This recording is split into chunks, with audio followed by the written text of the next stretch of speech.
Bonjour Margot, bonjour à tous. La revue Franc-Tireur est en kiosque depuis hier et comme nous en avons pris l'habitude, je vais vous lire en ce jeudi l'éditorial que j'y signe et qui, je l'espère, vous donnera envie d'en lire plus.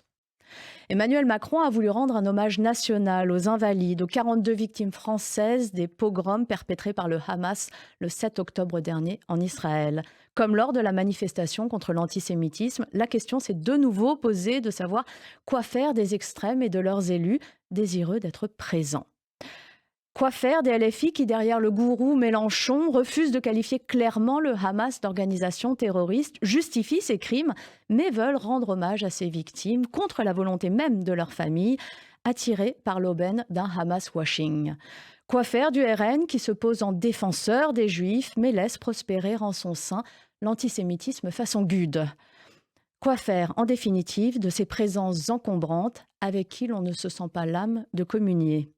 La juste réponse dépend du contexte. La manifestation née de la volonté d'une association peut légitimement refuser de voir son message brouillé. Un hommage national aux invalides, c'est plus compliqué.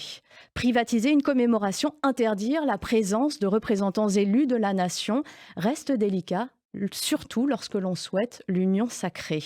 C'est au nom de la nécessité de se rassembler autour d'un intérêt supérieur que l'on peut tolérer cette figuration.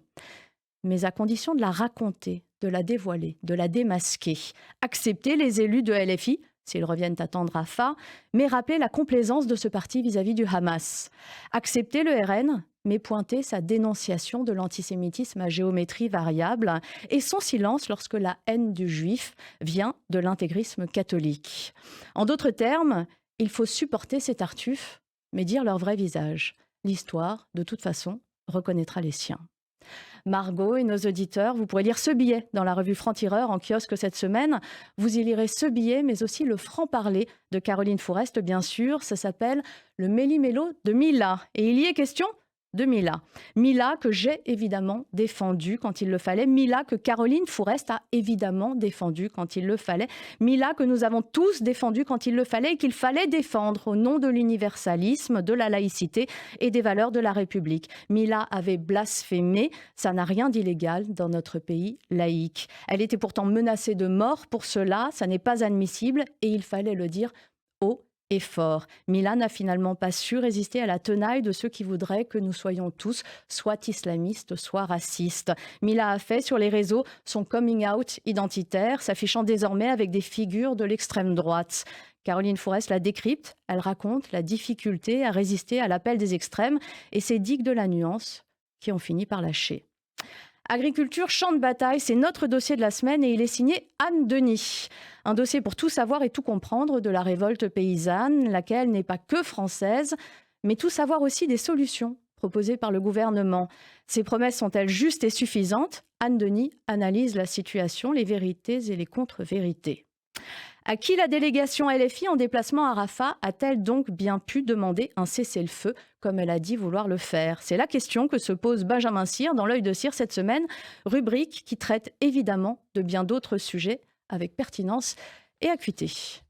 Le portrait qui fâche, c'est celui de Florian Philippot, de Marine à Mariol. C'est assez clair, l'ex-stratège de Marine Le Pen se fantasme désormais en sauveur de la nation. Obsédé du Frexit, sa stratégie de conquête, c'est la rue et ses followers dont il entretient la paranoïa et les délires. Dans ses prescriptions culturelles, Yasmina Jaffar vous parle de ce dont on ne parle pas ailleurs et c'est un tort. Pour ceux qui n'en parlent pas, cette semaine, il s'agit de Simon Leys, l'homme qui a déshabillé Mao. C'est un documentaire d'exception sur Pierre Richmans, belge dit Simon Leys, qui deviendra le premier intellectuel à ébrécher le mythe du grand timonier. Plein de choses encore dans son numéro 117 de Franc-Tireur et comme chaque semaine, l'éditorial de Raphaël Enthoven, l'école des fanas, où Raphaël nous parle fanatisme. Qu'est-ce que le fanatisme? Quel est le but ultime du fanatique? En quoi prend-il, quelque part, Dieu pour lui-même? Et pourquoi son but ultime n'est-il finalement que le sexe et l'alcool, surtout quand ce fanatique devient terroriste? Et c'est souvent. Raphaël Enthoven analyse celui qui n'est rien d'autre, en définitive, qu'un con. Voilà pour cette semaine. La raison est un combat. C'est le nôtre à Franc-Tireur, combattre toutes les formes d'extrémisme aussi. Lisez-nous, rejoignez ce combat et la lutte pour que la nuance survive dans un monde qui n'a de cesse de se radicaliser. Bonne journée à tous.